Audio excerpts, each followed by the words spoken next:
उदास हो जाता है, क्योंकि नियोजन नहीं है, क्योंकि हमारे पास नियुक्तियां नहीं है, हमारे पास पॉलिसियां नहीं है। इसलिए सवाल बनता है कि मणिनाथ मंडल ने जो शहादत दिया था अलग राज्य के निर्माण के लिए, अलग राज्य कहाँ है? कहाँ है अलग राज्य? इस अलग राज्य का नाम है झारखंड। विधायक है बक्सर का, कहाँ है अलग राज्य बताइए? इस राज्य का नाम है झारखंड। सांसद है बलिया का, कहाँ है अलग राज्य? हमको बताइए, बताइए हमको, उत्तर दीजिए। तो सुनिए, इसी राज्य के साथ साथ छत्तीसगढ़ बना है, इसी राज्य के साथ उत्तराखंड बना है, 2014 में तेलंगाना बना है। मैं कुछ दिन पहले तेलंगाना गया था, वहां के डॉक्टर, अब डॉक्टर लोग पढ़े लिखे होते हैं, क्योंकि लोगों को लगता है कि नहीं लड़का लोग पढ़ा लिखा नहीं है, इन लोगों के पास थॉट्स नहीं है। तो मैं खुद पीएचडी का छात्र हूँ। वहां की एक डॉक्टरनी से मैं बैठा था, मैंने पूछा मैडम आप कहाँ से हैं? बोला हम तो आंध्र प्रदेश से हैं। बोला तेलंगाना में आप जॉब कर रहे हैं? बोला नहीं ये प्राइवेट सेक्टर है, इसीलिए हम जॉब कर रहे हैं। अगर ये गवर्नमेंट सेक्टर होता तो हमको अधिकार नहीं था तेलंगाना की नौकरियों में, हमको कोई अधिकार नहीं था तेलंगाना की नौकरियों में। हमने पूछा दीदी आप ऐसा क्यों कह रहे? बोला भाई तुम ही बताओ ना, आंध्र प्रदेश से तेलंगाना अलग क्यों हुआ? आंध्र प्रदेश के लोग भी तेलुगु बोलते हैं, तेलंगाना के लोग भी तेलुगु बोलते हैं, तो अलग राज्य क्यों मिला? अलग राज्य इसीलिए मिला कि तमाम योजनाओं का लाभ उस क्षेत्र के लोगों को मिले, तमाम नौकरियों का लाभ उस राज्य के लोगों को मिले। ठेकेदारी हो, आउटसोर्सिंग हो, कोई भी काम हो उस क्षेत्र के निवासी को मिले। आप चले जाइए धनबाद, यहाँ से 5 किलोमीटर है। जो भी लोग हैं, मैं चुनौती के साथ कहता हूं, क्योंकि सवाल बनता है झारखंड कहाँ है? चाहे आप मंडल है, महतो है, संथाल है, तेली है, गोरा है, चाहे जो भी है, जाइए वो टेंडर डाल के दिखाइए, जाइए वो टेंडर डाल के दिखाइए, धनबाद में वो टेंडर डाल के दिखाइए आप। तो क्या मंचों में भाषणों से या फिर हमारे महापुरुषों की माला चढ़ाने से अलग झारखंड? झारखंड तभी बनेगा जब झारखंडी को जूता सिलाई से लेकर टेंडर भरने का अधिकार होगा। जाइए, और उतना तो छोड़िए, मोल झारखंडी है वो ठेला लगाई, जाइए रेलवे स्टेशन में वो ठेला लगाइए, जो रेलवे में दुकान है आप लगाइए। तो क्यों? ये राज किसके लिए? इतना बलिदान किसके लिए? माओ का सिंदूर उजड़ा किसके लिए? बहनों का राखी उजड़ा किसके लिए? क्या इसी दिन के लिए कि हम लोग साल में 2 बार अपने महापुरुषों की एक दिन जन्मतिथि और एक दिन पुण्यतिथि मनाएंगे? नहीं, आज मैंने पहले भी कहा है कि हमारी लड़ाई किसी राज्य से नहीं है, किसी भाषा भाषी से नहीं है। सबका अपना अपना राज्य है, सब अपने अपने राज्य का निर्माण करे, सब अपने अपने राज्य का उत्थान करे। झारखंड जिनके लिए बना है वो आज 23 साल में अपनी आवाज बुलंद करेगा ही, अपनी आवाज बुलंद करेगा ही। नहीं तो आज 23 साल हुआ है। चूंकि मैं पीएचडी का छात्र, मैं एक दार्शनिक सोच रखता हूँ, डॉक्टर ऑफ फिलोसफी। मैं 23 साल आज बीता है झारखंड का, 23 साल बाद 2046 होगा। धनबाद के नक्शे को खंगाल लीजिएगा, धनबाद की इमारतों को खंगाल लीजिएगा। 2046 में जो आज परिस्थिति है इसका आधा हो जाएगा झारखंड में। यही बगल में भेलाटांड है, शायद शक्तिदा वहीं से हैं। आज से 15 साल पहले हमारी भाई की बारात आए थे, वहां पुटोस का बाजार था। आज बड़े बड़ी इमारतें हैं, एक भी इमारतें झारखंडी की नहीं है, एक भी इमारतें झारखंडी की नहीं है। इसलिए आज मैं कहूंगा, यदि वास्तव में चाहते हैं मणिनाथ मंडल का सपना साकार हो तो जमीन भी उनकी होनी चाहिए जो झारखंड की। हम मुंबई गए, मुंबई में 6 दिन में 42 को सभा किए। वहां भी जितना विस्थापन हुआ, वहां हाल फिलहाल 10 किलोमीटर में एक एयरपोर्ट बन रहा है। जैसे हमारे बगल में एयरपोर्ट है, हालांकि ये बना नहीं, पता नहीं कब बनेगा। वहां हमने सवाल किया, आपका जो जमीन गया है क्या पॉलिसी है? उनसे हम रात को मिलने गए, जो मराठी लोग हैं, कि यहाँ क्या पॉलिसी है? आप 10 किलोमीटर का अपना जमीन दे दिए एयरपोर्ट बनाने के लिए, तो किस आधार पे दिए? उन्होंने कहा देखिए विकास के लिए दिए। हम बोले ठीक है, आपका जमीन गया, बदले में आपको क्या मिला? उन्होंने इशारा में एक इमारत दिखाया, जिस प्रकार हमारी बड़ी बड़ी बिल्डिंगें हैं, 12 तल्ला 16 तल्ला की बिल्डिंगें हैं। कहा उसमें मेरा एक संतोषजनक कमरा है और कुछ मुआवजा है, उसके बाद हम जमीन दिए हैं। आज बताइए, यही एक गोराई परिवार आज 30 साल बाद इंसाफ की लड़ाई लड़ रहा है, उसे देखने वाला सुनने वाला कोई नहीं है। तो सिर्फ कागजों में झारखंड, सिर्फ कागजों में झारखंड। यही अभी वो तो राजकुमार दा जानेंगे आमझार पंचायत में आज 30 साल बाद विस्थापन के लिए लड़ाई लड़ रहा है। तो कैसा राज्य का निर्माण हुआ अभी बताइए?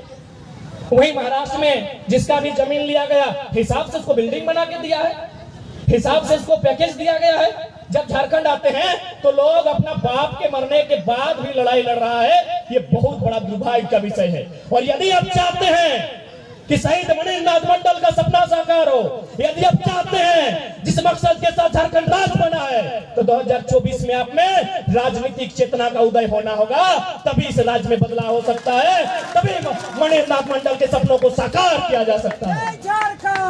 और नहीं तो फिर साल में 2 दिन आएंगे, एक दिन उनकी जन्मतिथि होगी, दूसरे दिन उनकी पुण्यतिथि होगी, माला चढ़ाएंगे, एक कार्यक्रम होगा, कुछ गान कुछ गीत की प्रस्तुति होगी, हम सब अपने अपने घरों को चले जाएंगे, फिर वही दशा होगी। इसलिए आज अगर झारखंडी अपनी दशा को बदलना है तो भारत एक लोकतांत्रिक देश है, आप में मत को लेकर अपनी चेतना को, अपने मत की चेतना को विकसित करना होगा, ये मैं संदेश देना आया हूं। जय झारखंड।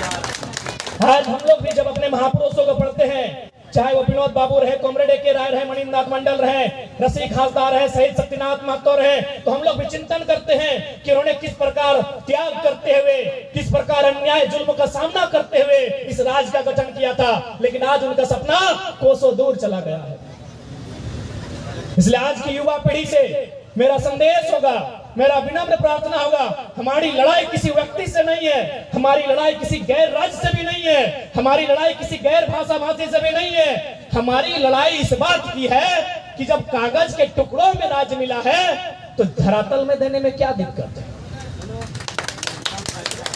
जब कागज के टुकड़ों में हमने दे ही दिया है तो धरातल पे मांग रहे हैं, हम ग्राउंड लेवल पे मांग रहे हैं कि जब आप नक्शे में पर्चा काट के दे दिए कि यहां से लेकर यहां तक झारखंड है, तो हम उसी झारखंड को कागज में, इंटरनेट में नहीं, गूगल में नहीं, गांव में जाके खोज रहे हैं, क्योंकि उसी झारखंड का जो भूभाग हमको मिला है उसमें हमको धान लगाना है, हमको फसल लगानी है उस झारखंड में। जो भूभाग जमीन का टुकड़ा हमको मिला है, हम वो जमीन का टुकड़ा तलाश रहे हैं कि वो जमीन का टुकड़ा सिर्फ गूगल में है, सिर्फ इंटरनेट में है या धरातल पर है। तो ये जमीन का टुकड़ा हम तलाश रहे हैं कि कहां है, मैं उसे ढूंढ रहा हूं, मैं उसे खोज रहा हूं। और आज ये खोज प्रत्येक झारखंडी को करनी होगी, नहीं तो एक दिन आप इसी मिट्टी में शरणार्थी होंगे। मेरी बात को लिख के रखिएगा। जय झारखंड। इसलिए आज इस राज्य का निवासी होने के नाते हमारे महापुरुषों ने जो बलिदान दिया है, उस बलिदान का उद्देश्य क्या था, उस बलिदान की पूर्ति के लिए आज इस कालखंड में हम क्या कर सकते हैं। क्योंकि ये आंदोलन जो आज आगाज हुआ है, भले साधारण छात्रों ने आगाज किया है, लेकिन ये आंदोलन असाधारण है। आंदोलन करने वाले नौजवान साधारण हैं, लेकिन ये आंदोलन असाधारण है। असाधारण इसलिए है कि इस आंदोलन का चर्चा दिल्ली में है, इस आंदोलन का चर्चा लद्दाख के सांसद के पास है, इस आंदोलन का चर्चा बिहार के मुख्यमंत्री माननीय नीतीश कुमार के पास है। तभी तो वहां भी जाकर उन्होंने 60-40 लगाया था। झारखंड में 60-40 चल रहा था, मुख्यमंत्री आए, मिले, बोला क्या माजरा है, बोला यहाँ 60-40 है। बोला भाई भाई है तो वहां भी 60-40 कीजिए। इन्होंने वहां भी जाके 60-40 किया। आपको मालूम है ना क्यों? इस आंदोलन के कारण। इस आंदोलन पे सबकी नजर है। आप देख सकते हैं भारतीय जनता पार्टी, जिसको हम लोग अक्सर कहते हैं, यहाँ हमेशा झारखंडियों को नीचे रखा जाता है, जो गैर झारखंडी है उनको प्रमोट किया जाता है। अमर बावरी और जेपी पटेल को खोज के निकाला है। ये आंदोलन का असर है, ये आंदोलन का असर है। इससे पहले कहे नहीं, अमर बावरी तो इससे पहले भी थे, जेपी पटेल भी इससे पहले थे, कहे नहीं। सवाल बनता है कि नहीं, आज ही क्यों? This is the power of movement. ये आंदोलन की देन है मेरे साथियों। एक दुनिया की सबसे ताकतवर पार्टी समझ रही है कि झारखंड में क्या हो रहा है, झारखंड में झारखंडियत की भावना हिलोर मार रही है। ये दुनिया की सबसे बड़ी ताकतवर पार्टी समझ रही है, लेकिन यदि झारखंड के लोग नहीं समझेंगे तो ये दुर्भाग्य होगा। आज बहुत सारे लोग विवाद की स्थिति उत्पन्न करते हैं। पहली बात मैं क्लियर करना चाहूंगा, ये लड़ाई किसी राज्य के विरोध नहीं है। ये लड़ाई इस बात की है कि जब आपसे ही कटके हमने एक अलग राज्य का टुकड़ा लिया, उदाहरण के लिए 2 भाई में बंटवारा होता है ना, दो भाई में संपत्ति का बंटवारा होता है, आपके बीच होता है कि नहीं राजकुमार दा? आप दो भाई हैं ना, तो संपत्ति का बंटवारा होगा ना। जब पिताजी मृत हो जाएंगे, माताजी मृत हो जाएंगी, संपत्ति का बंटवारा होगा ना। यानी ये नियम है, ये परंपरा है, ये मनुष्य की नियति है कि संपत्ति का बंटवारा होगा। जब उनकी संपत्ति का बंटवारा होगा, बड़े भाई के हिस्से में आधा, छोटे भाई के हिस्से में आधा, तो क्या बड़ा भाई का किसी प्रकार ये रोल बनता है कि छोटे भाई को जो जमीन दिया है उस पर नजर गड़ाई?